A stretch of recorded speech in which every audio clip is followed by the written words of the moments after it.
এই মামলার বাদী রহিমা বেগম, তার হাজবেন্ড সৌদি প্রবাসী। স্বামী ভিসার জন্য কফিলকে 17 জনের জন্য 35 লাখ টাকা দিয়েছিলেন। 35 লক্ষ টাকা দিয়ে কফিলের কাছ থেকে প্রতারিত হয়ে সেখানে সে ভিসাও পায়নি, টাকাও ফেরত পায়নি।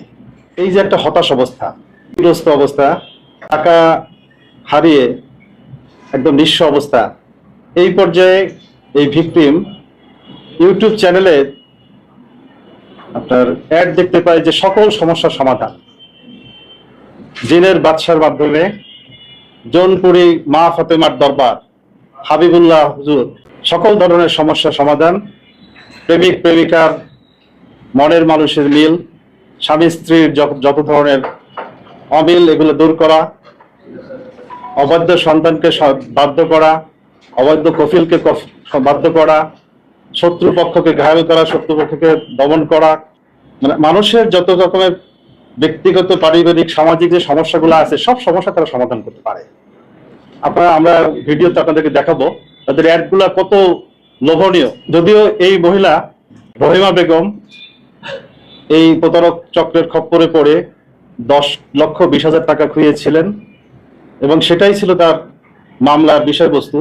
কিন্তু আমরা তদন্ত করতে গিয়ে এবং এই আসামিদেরকে গ্রেপ্তার করে তাদের স্বীকারোক্তি মর্তে এবং তাদের দেওয়া অন-64 যে নিজেদের সম্পৃক্ত করে যে কোর্টে দেওয়া যে তথ্য, সেই তথ্যগুলো, সেই উপাত্ত আমরা পর্যালোচনা করে দেখে বুঝতে পেরেছি যে দেশের হাজার হাজার মানুষ 2019 সাল থেকে এই চক্রের হাতে কোটি কোটি টাকা ক্ষতিগ্রস্ত হয়েছেন এবং এরা এই প্রতারণার ফাঁদে ফেলে কোটি কোটি টাকা মানুষের লোপাট করেছে।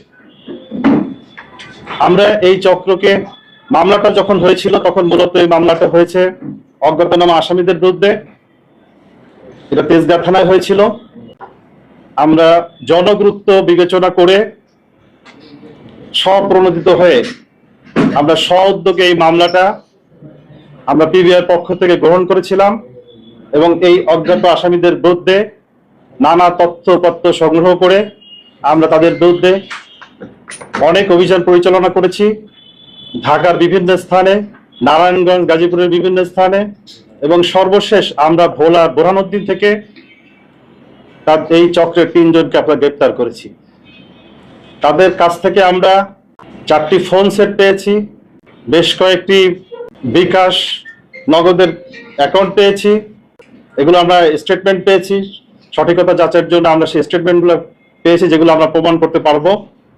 এবং তারা যে সকল বিভিন্ন চ্যানেলে অ্যাড দিয়েছে এবং যে সকল প্রতারণার ফাঁদ পাতার জন্য যে সকল কৌশলগুলো তারা করেছে তার অনেকগুলোই আমরা আমাদের জব্দ করতে পেরেছি। বিশেষ করে মানুষকে বিশ্বাসযোগ্য করার জন্য জৌনপুরি মা ফাতেমা, এটা একটা নারী চরিত্র, কাল্পনিক। আসলে এই চক্রের ভিতরে কোনো নারী নাই। এরা মেয়েদের ভয়েস, মোবাইলে ভয়েস সেটআপ দিয়ে, মেয়েদের কণ্ঠ ভয়েস সেটআপ দিয়ে তারা নারী কণ্ঠে, এবং ওরা পুরুষ কথা বলে কিন্তু নারী কণ্ঠ, অপরপক্ষ নারী কণ্ঠ শুনতে পায়। কি অভিনব কায়দা! এবং জিনের বাদশার যে কণ্ঠ, তারাও এটা ভয়েসে সেটআপ করে দিয়ে ওরা যে নর্মালি কথা বলে জিনের বাদশার কণ্ঠটা অপর প্রান্তে শুনতে পায়। এভাবেই অভিনব কায়দায়, এবং এরা কিন্তু একেবারেই কম শিক্ষিত লোক। রাকিব, মোহাম্মদ রাকিব, যার মাত্র 5ম শ্রেণীর পাস বা 5ম শ্রেণী পর্যন্ত পড়াশোনা করেছে। আরেকজনকে পেয়েছি আমরা, আরেক রাকিব পেয়েছি, সেটা হচ্ছে 10ম শ্রেণীর পাস।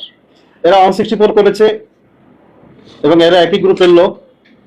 কিন্তু এত কম শিক্ষিত লোক মানুষের সাইকোলজি নিয়ে, মানুষের বিপদ নিয়ে, আপনারা জানেন যে যে বিপদগ্রস্ত হয়, যে বিপদে পড়ে, যে সমস্যায় পড়ে, পারিবারিক সমস্যায় পড়ে, স্বামী স্ত্রীর অমিল আছে বা শত্রুতার করে বিপদে পড়েছে বা চাকরি পাচ্ছে না, বিদেশে যেতে পারতেছে না, নানা প্রতিবন্ধকতা, তার মনের ভিতরে অনেক দুর্বলতা থাকে। এই দুর্বলতাটাকে, মানুষের এই সাইকোলজিটাকে তারা ব্যবহার করে এই সাধারণ মানুষগুলি, এই প্রতারক চক্র মানুষকে নিঃস্ব করে দিয়েছে এবং কোটি কোটি টাকা মানুষের কাছ থেকে হাতিয়ে নিয়েছে। প্রতারণার যে সিস্টেমটা, আমরা আপনাদেরকে যে প্রেস রিলিজের কপি দিয়েছি, আপনারা যে কাইন্ডলি দেখেন তাহলে বুঝতে পারবেন। প্রথমেই হয়তো দেখা গেল যে বলবে যে আমরা কোনো টাকা পয়সা দেই না, কাজ হলে আপনারা মায়ের দরবারে, মাদ্রাসায়, মসজিদে আপনারা দান করবেন, বাস্তবে তারা বিভিন্ন ভাবে কৌশলে ধাপে ধাপে ধাপে ধাপে মানুষকে প্রতারিত করে টাকাগুলা গ্রহণ করে। হয়তো একটা পর্যায়ে বলে যে আপনি শুরুতে আপনার আগরবাতি, মোমবাতি লাগবে, গোলাপ জল লাগবে, কাপ সুন্দর লাগবে, বিভিন্ন নাম ওরা আছে, ওইগুলো বলতে থাকে। আপনি এখন 10,000 টাকা দেন। তারপর বলবে হয়তো যে আপনার এই কফিলকে যদি আপনার বশ করতে হয়, তাকে দুধ দিয়ে গোসল করাইতে হবে। সেখানে যদি আমাদের আফ্রিকা থেকে ভুটান গরুর দুধ আনতে হবে 21 কেজি, এই জন্য আপনার হয়তো 10,000 টাকা লাগবে বা 20,000 টাকা লাগবে। তারপর কোনো একটা পর্যায়ে বলবে যে আপনি তো মহাভাগ্যবান, আপনি তো গুপ্তধন পেয়ে গেছেন, আপনার জন্য স্বর্ণের পুতা অপেক্ষা করতেছে। আপনি যদি চান তাহলে, আপনি যদি এটা গুপ্তধন চান তাহলে আপনার একটা খাসি বলি দিতে হবে। খাসি বলি দেওয়ার জন্য আপনার 50,000 টাকা পাঠান। এইভাবে বিভিন্ন ধাপে ধাপে তারা মানুষকে প্রতারিত করে এবং এই টাকাগুলো তারা গ্রহণ করে। এবং আমরা গতকালকে তাকে কোর্ট উপস্থাপন করেছিলাম 3 জন আসামিদেরকে, এবং তারা নিজেদের সম্পৃক্ত করে ডিটেলস বর্ণনা দিয়েছে কিভাবে তারা মানুষকে প্রতারিত করে। আমরা কিছুটা ধারণা আপনাদের এই প্রেস রিলিজের ভিতরে আমরা দিয়েছি, আপনারা পড়লে নিশ্চয়ই জানতে পারবেন। এবং তারা টেকনোলজিটাকে ব্যবহার করেছে। এবং আমরা বলতে চাই যে অনেকগুলো বেসরকারি টিভি চ্যানেলে তারা কিন্তু মিডিয়াতে টিভি চ্যানেলে তারা অ্যাড দিয়েছে, ইউটিউবে তো দিয়েছেই। আমরা কয়েকটা চ্যানেলের নাম পেয়েছি যে চ্যানেলগুলো তারা ব্যবহার করেছে। আমরা এই চ্যানেলগুলোর ব্যাপারে, যেহেতু চ্যানেলের প্রসঙ্গ রয়েছে, আমরা তাদের সম্মানহানি না হয় আমরা যাচাই করে দেখতেছি। এবং আমরা বলবো সাংবাদিক ভাইরা, আপনারা আমাদের সহযোদ্ধা, আপনারা এই বিষয়গুলো যাচাই করে দেখে যদি কোনো অ্যাড দিতে চায় এই ধরনের মানুষ, সে সকল ক্ষেত্রগুলোতে আপনারা যাচাই করে দেখে বুঝে তারপর কাজ করবেন। বাংলাদেশের সকল জনতার জন্য বলবো, আমাদের সতর্ক হতে হবে এই চক্রগুলো সম্পর্কে। ভালোভাবে না জেনে, না শুনে, না বুঝে কারো কথায় এই জিনের বাদশা অথবা জৌনপুরি, মা ফাতেমা এই ধরনের বিভিন্ন নামে প্রলুব্ধ হয়ে, তাদের লোভনীয় বিভিন্ন অ্যাডে প্রলুব্ধ হয়ে আপনারা কাউকে টাকা পয়সা দিবেন না, না বুঝে কারো প্রধানের চক্করে বা ফাঁদে পড়বেন না। আসলে কি, এরা একদম সাধারণ মানুষ, কিন্তু এদের প্রচুর জমি সম্পত্তি আছে, এদের স্বীকারোক্তি মতে।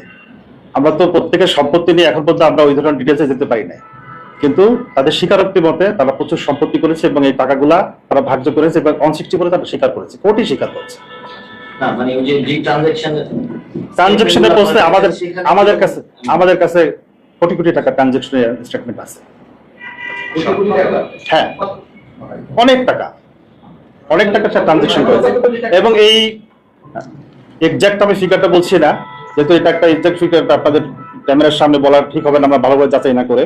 তবে কোটি কোটি টাকার ট্রানজাকশন হয়েছে, আমরা এই স্টেটমেন্টগুলো পেয়েছি। এদের অনেকের নাম আমরা পেয়েছি, তাদের নামগুলো নিয়ে আমরা যাচাই করেছি। এবং অলরেডি 164 হলে তো আপনারা মনে করেন তাৎক্ষণিক তথ্য না দিলে, আপনারা তো 1 মাস পর দিলে তো আপনাদের কাছে গুরুত্ব থাকবে না। কোনো একটা বিষয়কে এস্টাবলিশ করতে হলে বাদী খুব গুরুত্বপূর্ণ। আর এর বাইরে আমরা অনেক সময় এই ধরনের বিষয়গুলো যদি যাচাই করে সততা পাই, তখন আমরা নিজেরা বিষয়টা হয়তো গ্রেপ্তার করি বা অন্যান্য কার্যক্রম ব্যবস্থা নিয়ে তখন পুলিশে বাদী হয়ে মামলা করে।